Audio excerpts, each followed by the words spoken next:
महाकुंभ का मेला हमेशा से आस्था, रहस्य और चमत्कारों का संगम रहा है, लेकिन इस बार कुछ ऐसा घटित हुआ जिसने श्रद्धालुओं और संतों के बीच सनसनी फैला दी। हजारों नागा साधु अपने अपने अखाड़ों से संगम तट पर पहुंचे थे, लेकिन चर्चा एक अघोरी साधु की हो रही थी, जो किसी भी अखाड़े से संबद्ध नहीं था। उसकी उपस्थिति रहस्यमयी थी। गहरे काले वस्त्र, शरीर पर विभूति की मोटी परत, हाथ में एक खोपड़ी और आंखों में एक अजीब चमक। शुरू में लोग उसे आम अघोरी साधु समझ रहे थे, लेकिन जब उसने संगम के पास बैठकर साधना शुरू की तो अजीब घटनाएं होने लगीं। लोग बताते हैं कि उसके आसपास अचानक तेज हवा चलने लगी। कुछ श्रद्धालुओं ने महसूस किया कि पानी में कोई अनदेखी शक्ति हिलोरे मार रही है। रात के समय जब साधु ध्यान में लीन था, कुछ लोगों ने उसके चारों ओर नीली और लाल रोशनी का हल्का आभास देखा। धीरे धीरे मेला क्षेत्र में उसकी चर्चाएं फैलने लगीं। कई साधु और नागा सन्यासी उससे मिलने गए, लेकिन लौटकर उन्होंने बस इतना कहा, वो कोई साधारण अघोरी नहीं है। कुछ श्रद्धालु दावा कर रहे थे कि उन्होंने साधु को हवा में चलते हुए देखा। महाकुंभ का पावन मेला अपने चरम पर था।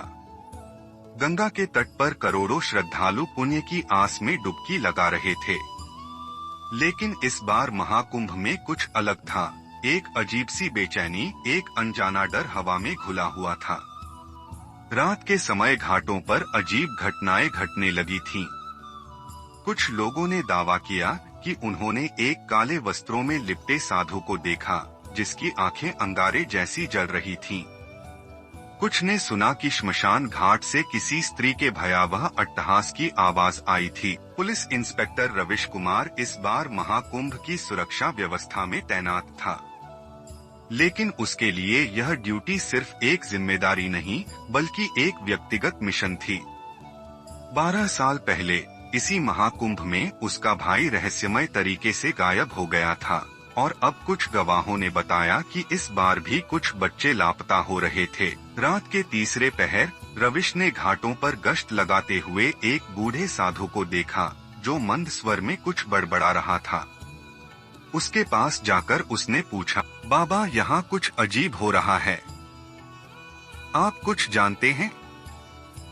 साधु ने अपनी आंखें खोली, उनमें गहरा रहस्य था। उसने धीरे से कहा, खेल अभी खत्म नहीं हुआ, असली तांडव अब शुरू होगा। रविश चौंक गया। क्या मतलब? महाकुंभ केवल एक धार्मिक अनुष्ठान नहीं है, यह एक शक्तियों का मिलन भी है, अच्छाई और बुराई का, देवताओं और असुरों का। 12 साल पहले एक अनुष्ठान अधूरा रह गया था, इस बार वे फिर आए हैं। वे जो अंधेरे में रहते हैं। रविश को याद आया कि पिछली रात कुछ लोगों ने श्मशान घाट से चीखों की आवाज सुनी थी। वह तुरंत वहां पहुंचा। दूर से ही उसे कुछ अघोरी साधु अग्निकुंड के चारों ओर बैठे दिखे, और बीच में कोई पड़ा हुआ था, एक स्त्री जिसकी आंखें लाल चमक रही थीं। वह हिलने लगी और अचानक उसकी चीख से पूरा श्मशान कांप उठा। पिशाचिनी जाग चुकी है, किसी अघोरी ने भयभीत स्वर में कहा। रविश ने देखा कि वह स्त्री धीरे धीरे हवा में उठने लगी। उसकी काली साड़ी हवा में लहराने लगी और चारों ओर राख के बवंडर उठने लगे। उसके लंबे नाखूनों से काला धुआं निकल रहा था। उसी वक्त वही बूढ़ा साधु प्रकट हुआ। इंस्पेक्टर रविश कुमार ने भीड़ को काबू में करने के लिए अपने दल को तुरंत आदेश दिए। पुलिस के सायरन गूंज उठे, लाउडस्पीकर से श्रद्धालुओं से शांति बनाए रखने की अपील की जाने लगी, लेकिन भगदड़ थमने का नाम नहीं ले रही थी। तभी अचानक श्मशान की दिशा से एक गहरा नाद उठा, मानो कोई शक्ति जाग उठी हो। रविश की नजर सीधे उसी दिशा में गई।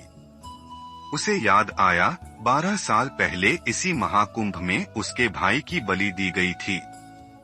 वह घटना फिर से उसकी आंखों के सामने तैरने लगी। भीड़ के बीच में एक विशालकाय काला सांवला अघोरी खड़ा था। उसकी आंखें गहरे लाल थीं, और उसके गले में नरमुंडों की माला झूल रही थी।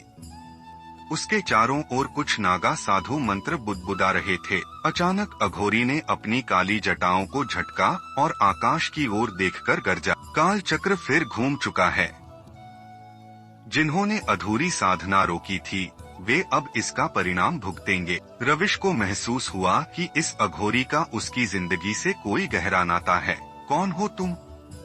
रविश ने अपनी रिवॉल्वर निकालते हुए पूछा। अघोरी मुस्कराया और उसकी हंसी इतनी डरावनी थी कि पास खड़े लोग कांप उठे। तेरी नीति लिखी जा चुकी है इंस्पेक्टर। महाकुंभ का असली रहस्य अब उजागर होगा और तेरा खून ही इस खेल की आखिरी कुंजी है। इतना कहते ही अघोरी ने अपनी कमंडल से कुछ छिड़का और अचानक पूरा वातावरण घने धुएं से भर गया। रविश ने तेजी से धुएं में घुसकर उसे पकड़ने की कोशिश की, लेकिन जब धुआं छंटा अघोरी गायब हो चुका था। रविश के सामने अब सिर्फ एक काले कपड़े में लिपटा एक रहस्यमयी त्रिशूल पड़ा था जो हल्की हल्की नीली रोशनी बिखेर रहा था।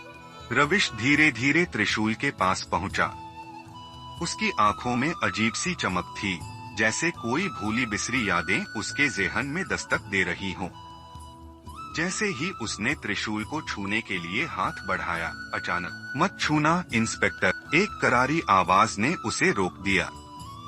उसने मुड़कर देखा, वही अघोरी जो कुछ पल पहले गायब हो चुका था अब श्मशान घाट की ओर एक चिता के पास खड़ा था। यह कोई साधारण त्रिशूल नहीं, यह सृष्टि के सबसे बड़े रहस्य की चाबी है। अघोरी की आंखें जलती हुई अंगारों जैसी चमक रही थीं। रविश ने गहरी सांस ली और सवाल किया, तू कौन है और यह त्रिशूल यहाँ कैसे आया? अघोरी धीरे धीरे उसकी ओर बढ़ा। उसकी जटाओं से राख झर रही थी। मुझे कालगंज अघोरी कहते हैं। मैं आखिरी प्रहरी हूँ उस शक्ति का जिसे इंसान जानने के लिए कभी तैयार नहीं था। रविश की पेशानी पर पसीना छलक आया।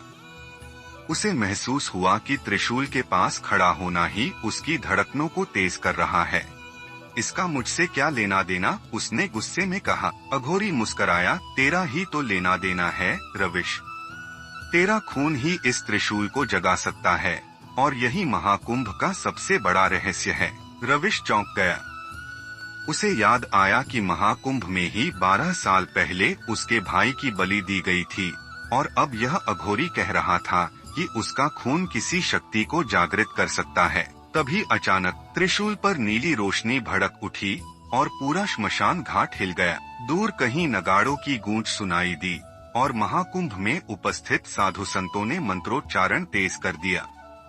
पूरे वातावरण में एक दिव्य और भयावह शक्ति की उपस्थिति महसूस होने लगी। अब तुझे तय करना होगा इंस्पेक्टर, अघोरी गर्जा। क्या तू इस शक्ति का उपयोग कर इसे नियंत्रित करेगा या फिर महाकुंभ का यह तांडव पूरी दुनिया को हिला देगा? रविश के सामने अब सिर्फ 2 रास्ते थे, या तो वह त्रिशूल को उठाकर इस रहस्य का हिस्सा बने या फिर उसे अनदेखा करके इस विनाश को रोकने की कोशिश करे। लेकिन क्या यह इतना आसान था? अचानक हवा में एक ठंडी सिहरन दौड़ गई और पास के श्मशान में जली हुई चिताओं से एक परछाई उठ खड़ी हुई।